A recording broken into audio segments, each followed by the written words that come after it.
دماغ کو تباہ و برباد کرنے والی 30 گندی عادتیں۔ ایک جگہ پر زیادہ دیر تک بیٹھے رہنا،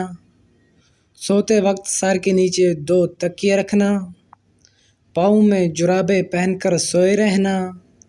صبح کا ناشتہ دیر سے کرنے کی عادت، گھر میں اکیلے بیٹھے رہنے کی عادت۔ حد سے زیادہ کھانا دماغ کو کمزور کرتا ہے۔ سگریٹ کا زیادہ استعمال کرنا، کم روشنی میں کتابیں پڑھنا، رات کو دیر تک جاگتے رہنا،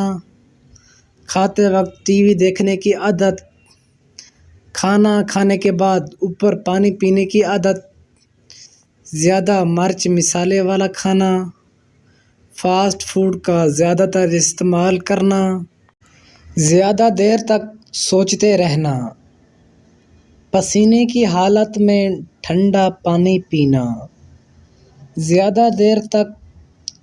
ٹھنڈ میں رہنا، سوتے وقت سر پر کپڑا پہننے کی عادت،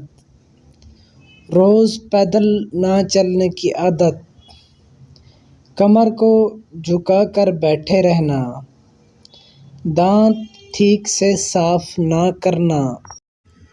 چائے کا زیادہ استعمال کرنا۔ جو لوگ ذہنی کاموں کے متعلق زیادہ متحرک ہوتے ہیں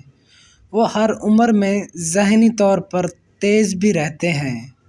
اور اس مقصد کے لیے چند چیزیں مددگار ہیں، جیسے مطالعہ کرنا، گیم کھیلنا، زیادہ نئی زبانیں سیکھنا، بیانات سننا، ورزشیں، ایسی خاص طور پر جسمانی سرگرمیاں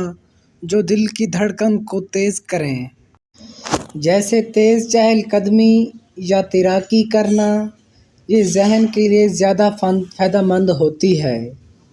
جسمانی طور پر متحرک رہنا یادداشت، تخیل اور منصوبہ سازی جیسی صلاحیتوں کے لیے بھی فائدہ مند ہوتا ہے۔ اپنی یادداشت کو ہر عمر میں جوان رکھنے کے لیے ایسی غذاؤں کا انتخاب کرنا جو دل کے لیے محفوظ ہونے کے ساتھ ساتھ پیٹ سے محفوظ رکھیں۔